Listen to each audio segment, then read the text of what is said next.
Bonjour, Vincent Corr, chargé de développement touristique à Côte d'Armor Destination. Je vais vous présenter aujourd'hui un bilan de l'activité touristique en Côte d'Armor lors des mois du printemps. Pour commencer, quelques éléments de contexte au niveau national. Les intentions de départ en vacances et week-end des Français en repli pour le printemps cette année, avec par ailleurs une proportion à la hausse de Français souhaitant partir à l'étranger. Un contexte économique morose impactant sur le pouvoir d'achat des ménages.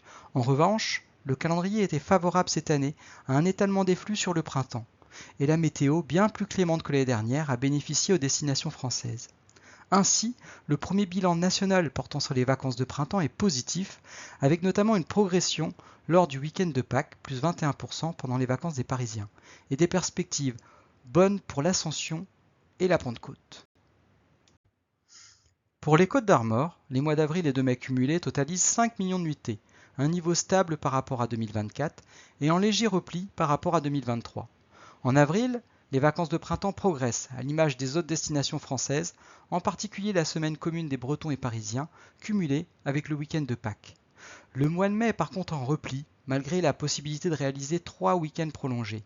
En 2024, le pont cumulé du 8 mai de l'Ascension avait concentré un grand nombre de déplacements touristiques. Concernant les clientèles, les Côtes d'Armor ont accueilli 80% de touristes français, en repli de 2%, venant principalement d'Île-de-France, de Bretagne et des régions de proximité, et 20% d'étrangers, à la hausse, provenant d'abord du Royaume-Uni, d'Allemagne, de Belgique et des Pays-Bas. 58% des professionnels du tourisme étaient satisfaits de leur activité en avril cette année et 59% en mai. Pour les week-ends de mai, on peut noter une satisfaction mitigée pour les premiers 8 mai et bonne pour l'Ascension, autour de 80%. Les chiffres d'affaires étaient plutôt en hausse pour le mois d'avril et en revanche en retrait pour le mois de mai par rapport à l'année dernière.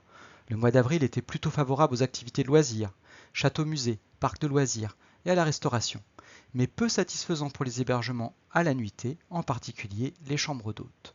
Le mois de mai était mieux perçu par les hôteliers et gestionnaires de camping, surtout lors du pont de l'Ascension.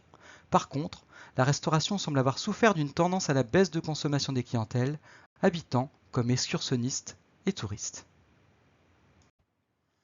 À l'échelle des destinations touristiques départementales, le territoire de Lannion-Trégor Communauté concentre 28% des nuitées touristiques devant Dinan Agglomération et Saint-Brieuc Agglomération. Les destinations de Dinan Agglomération et Lamballe Terre et Mer progressent sur cette période. Concernant les hébergements touristiques, une majorité des séjours en bord de saison sont réalisés en hébergement marchand, devant les hébergements non marchands. Parmi les hébergements marchands, le premier mode est la location, meublé gîte, devant les hôtels et les campings. Les offices de tourisme ont reçu ce printemps de nombreuses demandes concernant les aires de camping-car, devant les locations et les campings. Concernant les locations en plateforme, on peut noter une stabilité du taux d'occupation sur les mois du printemps, avec une hausse en avril, mais un repli en mai. 3,1 millions d'excursions françaises en hausse de 3% par rapport à 2024, mais inférieure à 2023 et 2022. Les conditions météo étaient plus favorables aux excursions que l'année dernière, en particulier autour du 1er mai, chaud et ensoleillé, et lors du pont de l'Ascension. 54% des excursionnistes étates bretons, d'Ille-et-Vilaine devant le Finistère. Les excursions provenant de Bretagne, Ille-et-Vilaine, Finistère, ainsi que de Loire-Atlantique sont en hausse, alors que les excursions de Parisiens sont plutôt en recul. Pour les activités de loisirs, la promenade randonnée est la première activité recherchée par les excursionnistes et touristes dans les offices de tourisme devant le patrimoine culturel, la nature et les événements. Pour la randonnée, les passages piétons et vélos au compteur sont en progression par rapport à l'année dernière, que ce soit pour les sites littoraux comme le Cap Fréhel, intérieurs ou les voies vertes. Les nombreux événements sportifs et culturels organisés en printemps ont rencontré de francs succès, à l'image de l'An des Bruyères à Erquy avec plus de 4000 randonneurs et coureurs, et la fête de la Coquille Saint-Jacques à Saint-Quay-Portrieux avec plus de 50 000 visiteurs. Selon le baromètre Europe Assistance, 82% des Français ont l'intention de partir cet été, mais avec une envie un peu plus forte de partir à l'étranger. Ainsi, les préoccupations environnementales des vacanciers semblent en repli. 34% des Français prévoient de prendre l'avion, c'est en hausse de 9 points par rapport à l'été dernier.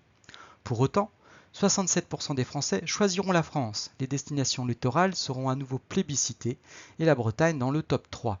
À noter un contexte économique qui devrait contraindre les vacanciers à dépenser un peu moins cet été.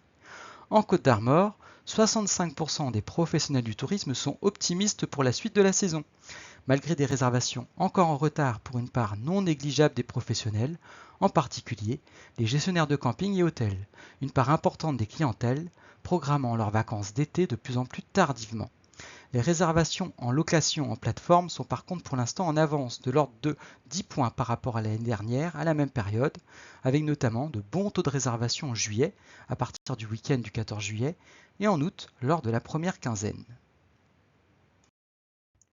Je vous remercie pour votre attention et vous donne rendez-vous en octobre pour un bilan de l'activité touristique pendant la saison estivale 2025.